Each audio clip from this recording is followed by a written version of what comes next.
James is getting set up. We're going to use the 2620 Echo PAS attachment system with the hedge trimmers. You've got those pointed the wrong way in there. What the hell? It happens to the best of us. The other ones we're going to be using are the Stihl HS45s. I like these trimmers. They're for entry level, you know, trimmers. They're like $300 are well worth it. Okay, so Nandinas, very loose. You can't mess them up. Now these here, it's got a real tight canopy.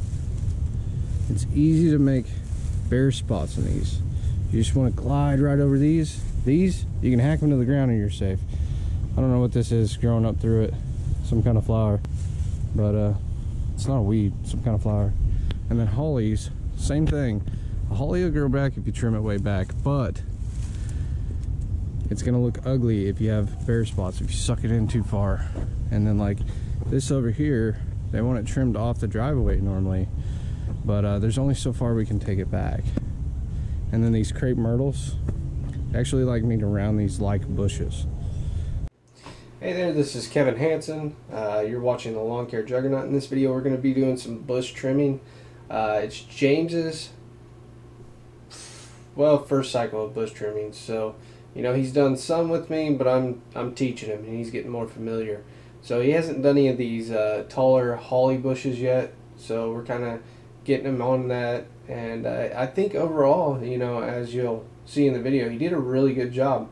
One of the things I do when I'm teaching somebody is I will show them, and you know, I'll kind of tell them what we're doing, then I'll show them, then I'll have them do it, then we'll critique them, and then, you know, we'll touch up from there. So, you know, whether it's me touching up or I have them touching it up, it really all depends on the scenario. But yeah, the main thing is you want to not be you know, super controlling, which is, you know, something that if the longer you do it, the more you're going to want to do it your way, and you just have to kind of part with that. And so I'm trying to be you know, less controlling with James and giving him his time to learn. And you know, it's one of those things that I've actually had quite a few people work with me over the years.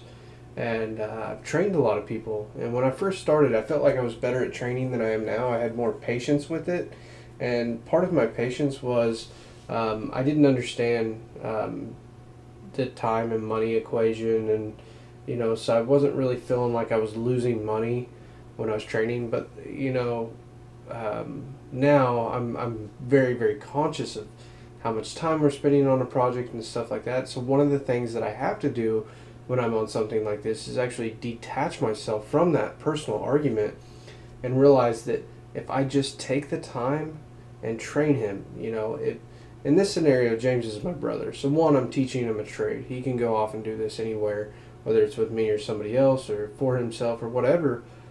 He could do that. I think long term he'll probably stick with us and hopefully have a good career, and we can build something together, which would be awesome. That's what I'm hoping for. But, you know, just for the aspect of our business, say it wasn't my brother. If you have a good employee that you know is worth it and worth the time, spend the extra time, make sure they know what they're doing. And you should treat every employee like that. If you're vetting them as you're bringing them in, you're not going to have too much of an issue with getting duds. But, you know, I've gone through quite a bit. I think in 2017 we went through 15 or 16 guys, and you know, just about a month or two. I mean, most of them didn't even show up for their first day. So I had complete frustration with it, and I was like, you know, I'm going to do this solo. And you know, so that's why in 2018 and 2019 you see a lot of my videos. If you go back, you'll see that I was actually performing the work solo, and I was making a lot of adjustments in my business at that time, polishing it up, how I'm getting paid, and fixing the cash flow problem, raising my prices, things of that nature. So I want to take a second and go back to how I was talking about in 2017. I went through several people while I was trying to find somebody to work with me that year. That's my fault that I went through that many people and it didn't work that well. I didn't have very good method of advertising that we had positions open. I wasn't doing a good interview process. There were several things I was doing wrong, and I'm hoping that when we get to the point where we're going around and bringing new employees on, that we are in a better position for that.